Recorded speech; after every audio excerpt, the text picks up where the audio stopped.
Hello all. In this session, we will look into the factors considered for the additive parameter development work.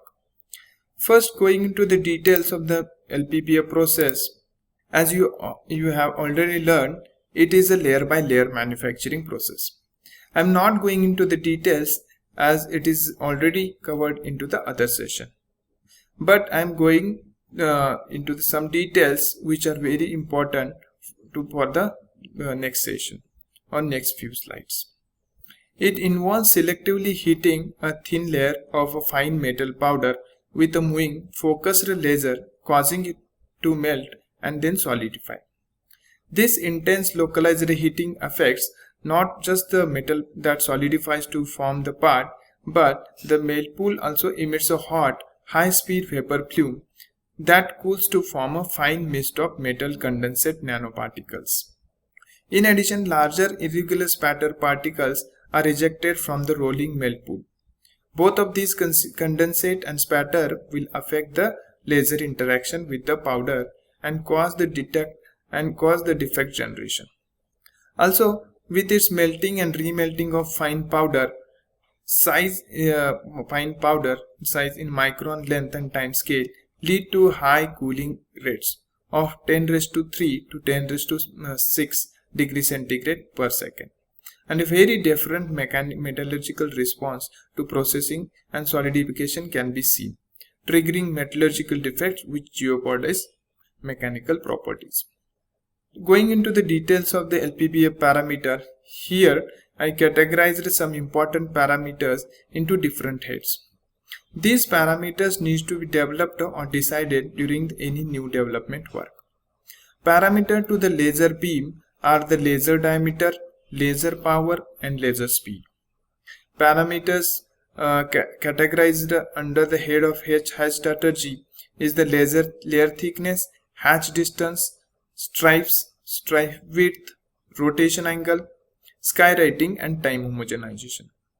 Contour parameters and then recoater parameters, recoater mode, recoater material and recoater design also are very important. Build chamber parameters, for example, selection of the build atmosphere, gas flow rate, build plate temperature and type of nozzle. So how it affects your properties. So these parameters can be divided into two categories. First category is the bulk parameter and the second category is the contour parameter. These bulk parameters are directly affect your density, productivity, stability of the weld, mechanical properties and microstructure.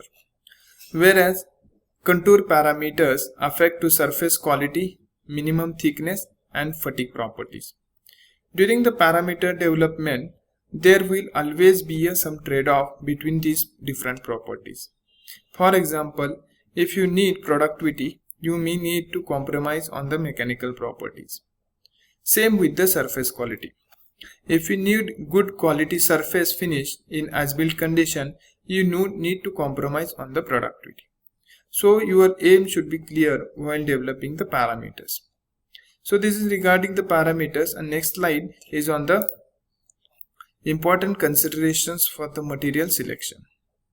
While selecting the material, we are considering weldability, carbon content, difference in the liquidus and solidus temperature, solid solution strengthening elements, percentage of gamma forming elements in nickel alloys, coefficient of thermal expansion, thermal conductivity, thermal diffusivity, reflectivity, absorptivity, enthalpy of fusion and specific heat capacity.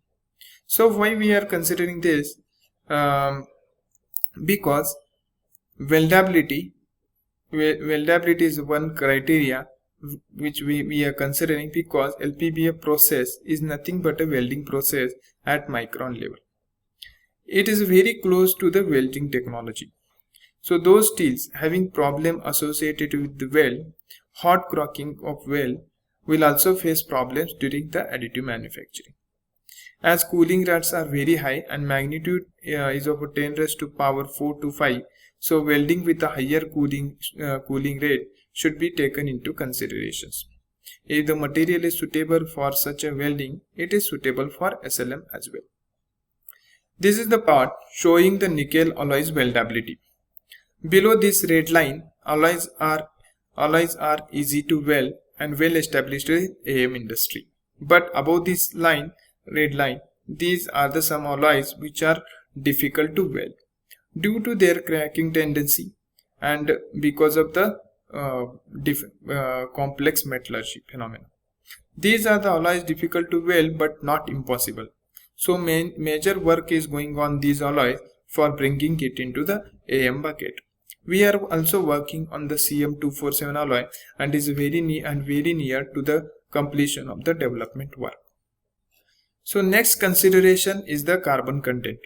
To process any material through SLM, carbon content should be as low as possible in the material composition, because high carbon content promotes the formation of hard brittle microstructure on cooling from above the phase transformation temperature, and degree of carbide precipitation increases with increase in the carbon content, and carbides usually sit at the grain boundaries and can lead to the crack formation due to the differential solidification rates. Basically, it will embrittle your material. To mitigate this, nowadays AM material comes with a low carbon content. For example, in conventional SS316L, it comes with a low carbon content, with a carbon content of 0.08. But the alloy available for the AM, that is SS316L, comes with a carbon content of 0.03. Here in this SS316L, L is the low, meaning of L is the low carbon content grade. Same is with the CM247 alloy. Conventional CM247 alloy still comes with a carbon content of 0.15%. But whereas in CM247 alloy available for the AM, that is CM247LC low carbon grade, it comes with a 0.07% of carbon. So nowadays more and more alloys are coming with the low carbon content for the additive manufacturing. Going to the next consideration, that is percentage of gamma forming elements in nickel based alloys. Titanium and aluminum elements form gamma and gamma prime and gamma double prime. The chemical formula of the gamma prime is the Ni3Ti or Al. These are the precipitates gamma prime and gamma double prime, which are part of strengthening mechanism of the alloy, but with excess precipitation susceptible for cracking. In this case, processing difficulty increases with a high volume fraction of gamma prime. In nickel based alloys, there is a limit of titanium and aluminum percentage, above which the alloy is considered too difficult to weld. If aluminum and titanium combined content is greater than the 4.5%, it is considered as a difficult to weld material. We discussed this graph in the earlier slide. Here in the weldability slide, here you can see the CM247 alloy is having 6.3% of combined titanium and aluminum content, but still can be possible to print. Difficulty level increases and care needs to be taken while choosing the alloy. Next consideration in the selection criteria is the difference in the liquidus and solidus temperature. This needs to be considered as a powder of aluminum alloy such as the ALSI12 or ALSI10Mg are relatively suitable for laser melting due to the small difference between their liquidus and solidus temperatures compared to the high strength wrought aluminum alloys. Here is the aluminum silicon phase diagram is showing in the figure. You can see for near eutectic alloys such as the ALSI10Mg have a relatively low delta T, which is 40 Kelvin.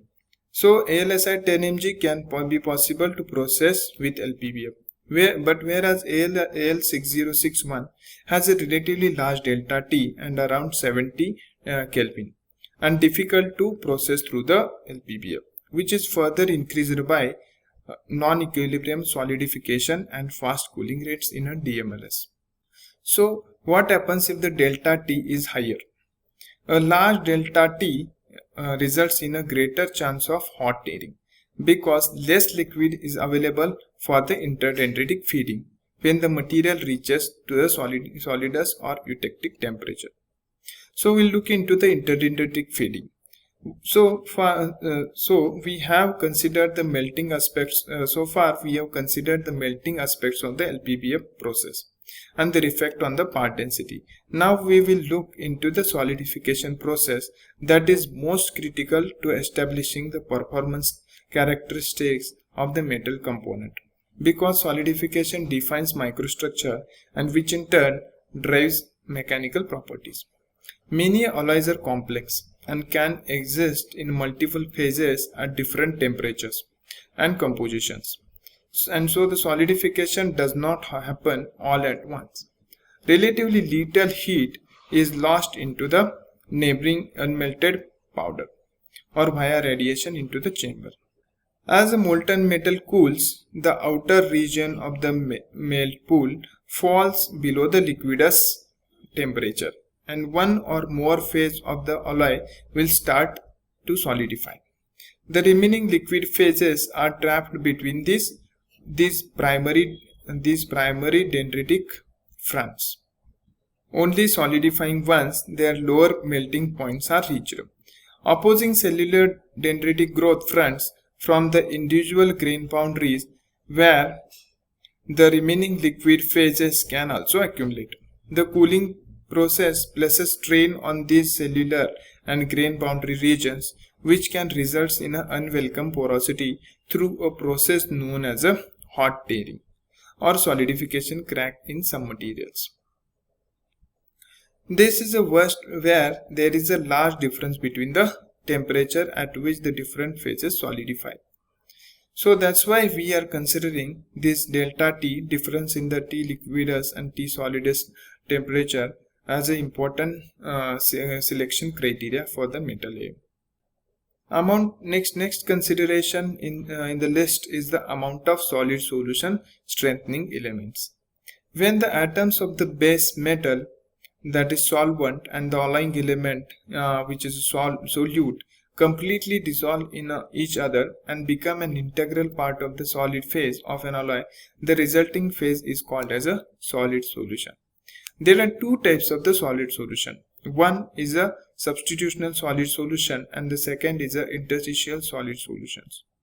In substitutional solid solution, solute atoms sizes are roughly similar to the solvent atoms. Due to the similar size, solute atoms occupy vacant site in the solvent atoms. For example, copper and zinc, copper and nickel these are some examples of substitutional solid solution. And in interstitial solid solution, solute atoms are much smaller than the solvent atoms, so they occupy interstitial positions in the solvent lattice. Carbon, nitrogen, hydrogen, oxygen and boron are the elements which commonly form interstitial solid solutions. Due to this substitution of the parent atoms or settle in the interstices of the crystal lattice of an alloy, this can lead to the localized stress generation. This is also one of the strengthening mechanism, but stress generation is what you need to take care during the processing. Next consideration is the high reflectivity and thermal conductivity. So creating an effective melt pool is difficult for the alloys which have the high reflectivity and high thermal conductivity, such as copper, aluminum, silver and gold. High power lasers up to 1 kilowatt have been used to process these materials, along with the different wavelengths to increase the laser absorption. For processing of ALSI 10 mg, we are using the highest power, almost near to 100% utilization of laser power on our US M290 machine, whereas other materials can be processed with only 60 to 70% of laser capacity. Materials in a powder form do scatter and entrap the laser light, and are 2 to 7 times more efficient to absorb the laser light compared to the flat surfaces. Because of this, at least it is possible to process these materials with LPBF technology. Otherwise, it is very difficult to process these alloys because of this high reflectivity.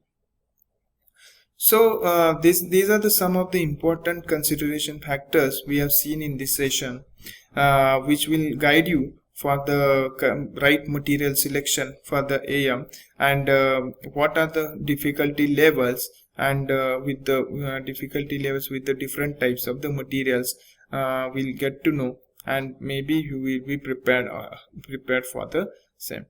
So this is all about the parameter development and considerations factors for the material selection.